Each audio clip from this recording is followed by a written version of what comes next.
This particular county, I absolutely love this tractor.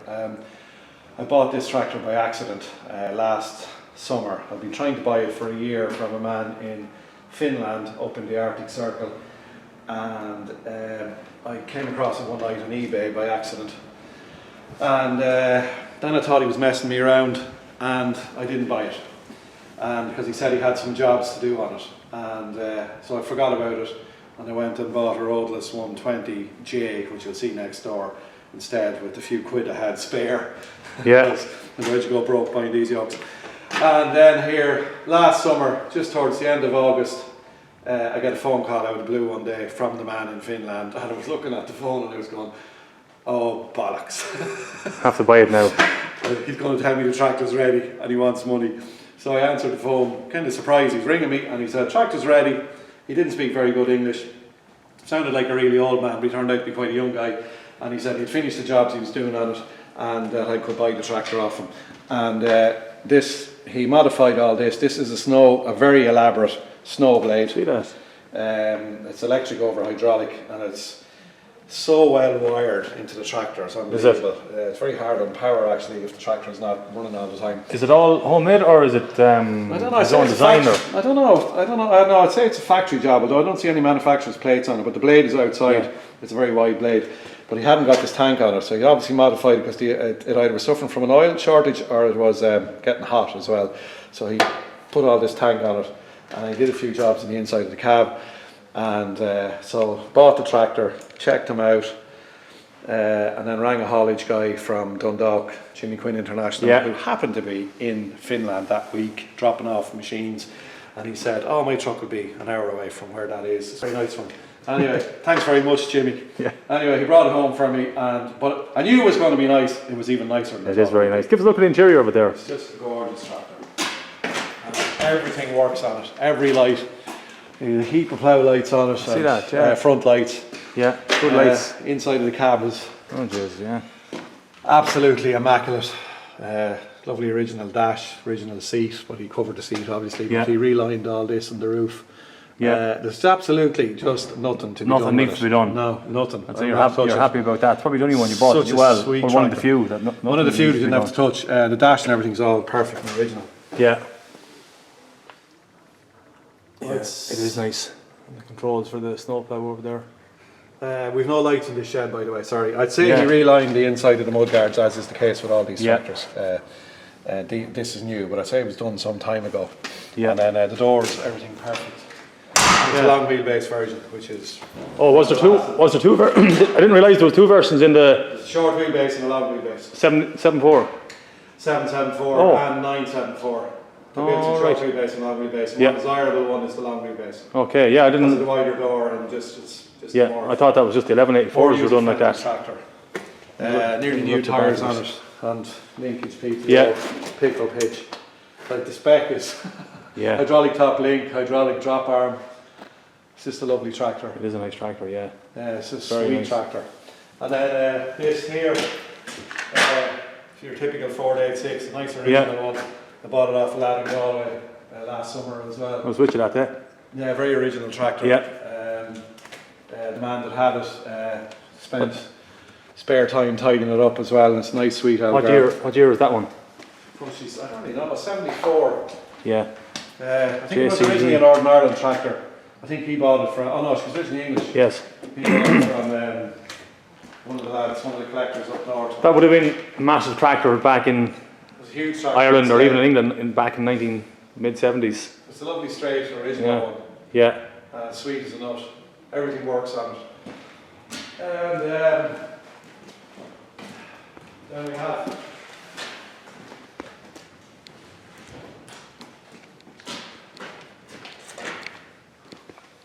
a gorgeous petrol 1965 Ford 5000. Very nice. From America that I bought, I can't remember now, 3 or 4 years ago, online one night. And it's very, very original, and we think it's ours are genuine by the condition of it. Yeah. Because the pedals are like new. What hours are on it? There's only 2100 or 1900 or something, I can't remember. It's a gorgeous tractor. It's out of petrol now because it's an animal in petrol. But I'd imagine so, yeah.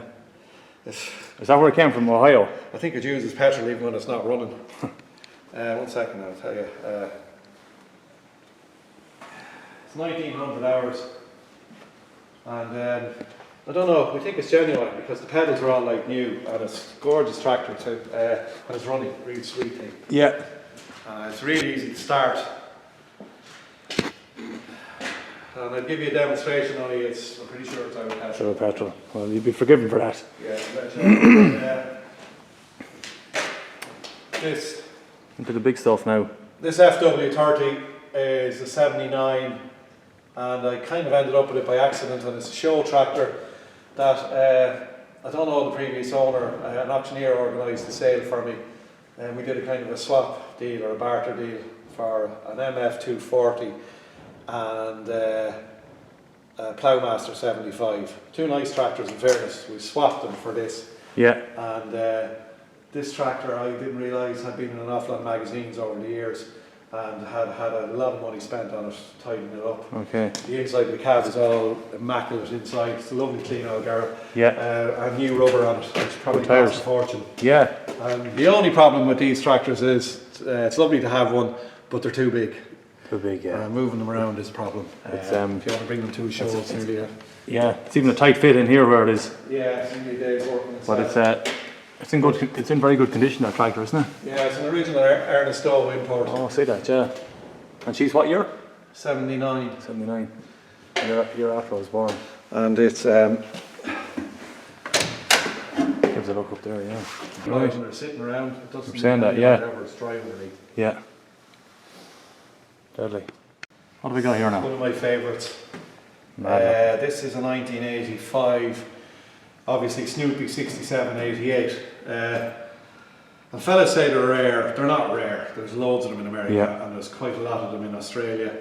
And there's a few in Holland. A few came to Ireland, and I think maybe they're the ones in Holland. But the 67, 88 is rare. Yeah. The Snoopy's are not rare, but this particular model is rare. She's the biggest, was she? She's the biggest. She was 200 horsepower at the time. Yeah. And she's one of the last serial numbers to be built. She's in the last 15 tractors that were built because Okay. I checked her numbers. She's original paint, and it was just before, she was built just before Case, or it was built during the time Case took over International. Okay. It has an original interior. So I'd say its hours are fairly genuine. I think it's 6,500, 7,000 hours. I can't remember, but its hours are genuine by the interior of it. It was never touched. They only built 347 of them. Of that particular model? Of this particular model. Yeah. So this is the next rarest thing to a 7288 or a 7488, which is the American equivalent of an 1884 county. Okay. Money-wise. Yeah. And sought-after-wise.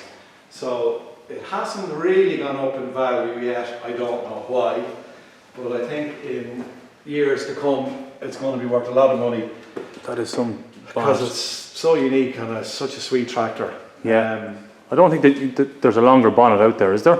No, I don't think anything. so, no. It is absolutely huge. No, I don't think there's a longer bonnet. And it's such a nice shape as well. When you look at the profile of the nose cone, the way it comes down. I know, they were a gorgeous thing. It's Articulated. No one really did it. They're articulated in front of the cab. Yeah, there was no one else did anything like that, was there, in terms of tractor No design? tractor was ever made like that, and they were a brilliant idea, and they were an idea that should have been developed more and more, because it would have been really interesting to see what they would have morphed into today.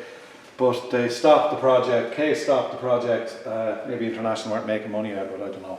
Yeah. And so she's one of 347, and I thought it would have gone up a lot in value by now, but it hasn't. But I bought it on a tractor house auction about 5 years ago, and we went over to America and dismantled it and put it into a container. Took the front axle off and the rear side houses and slid it in. So someday I'm hoping it's going to be worth really good money. Well, she's costing you nothing sitting there anyway. It's not eating any grass. No. And it doesn't leak any oil. No. I'd say it's probably bone dry.